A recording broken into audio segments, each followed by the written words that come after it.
আপনার যদি একটি হোয়াটসঅ্যাপ অ্যাকাউন্ট থাকে এবং সেই হোয়াটসঅ্যাপের যে নাম্বারটা রয়েছে যদি কোনো কারণে সেই নাম্বারটা আপনি হারিয়ে ফেলেন, তাহলে আপনি কিন্তু ওই হোয়াটসঅ্যাপ অ্যাকাউন্টটা ইমেলের মাধ্যমে ব্যবহার করতে পারবেন। অর্থাৎ নাম্বার ছাড়া কিন্তু আপনি ইমেল অ্যাড্রেস দিয়ে আপনার হোয়াটসঅ্যাপ অ্যাকাউন্ট ব্যবহার করতে পারবেন। তবে কিভাবে ব্যবহার করবেন সেটা কিন্তু অনেকেই জানে না। চলুন আজকের এই ভিডিওতে আপনাদেরকে প্র্যাকটিক্যালি দেখিয়ে দিচ্ছি। তো তার জন্য প্রথমত হচ্ছে আপনার যে হোয়াটসঅ্যাপ অ্যাকাউন্টটা রয়েছে বা অ্যাপসটা রয়েছে সেটা ওপেন করবেন। দেন এখান থেকে থ্রি ডট মেনুতে ট্যাপ করে সেটিংসে ট্যাপ করবেন।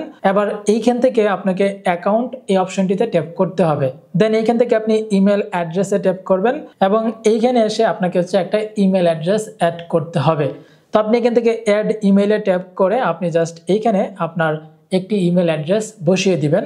তো ইমেলটা দেওয়ার পর আপনি জাস্ট নেক্সট বাটনে ট্যাপ করবেন এবং এই ইমেলটা যদি আপনার ফোনে লগ ইন করা থাকে তাহলে কিন্তু এটা ভেরিফাইড হবে এবং ভেরিফাইড হওয়ার পর কিন্তু আপনার ইমেলটা এখানে ভেরিফাইড সহ কিন্তু এখানে অ্যাড হয়ে যাবে। তো ইমেল অ্যাড্রেসটা যদি আপনার হোয়াটসঅ্যাপ অ্যাকাউন্টে অ্যাড করে রাখেন, যদি কোনো কারণে ওই নাম্বারটা আপনার কাছে না থাকে বা ওই নাম্বারটা যদি আপনি হারিয়ে ফেলেন অথবা যদি ওই নাম্বারটা অন্য কারো রেজিস্ট্রেশনে হয়ে থাকে, তাহলেও কিন্তু আপনি ওই ইমেল অ্যাড্রেসের মাধ্যমে আপনার সেই হোয়াটসঅ্যাপ অ্যাকাউন্টটা আপনি ব্যবহার করতে পারবেন। সো খুবই কাজের একটা ভিডিও, অবশ্যই প্রত্যেকের জন্য গুরুত্বপূর্ণ। শেয়ার করে সকলকে দেখার সুযোগ করে দিবেন। ধন্যবাদ।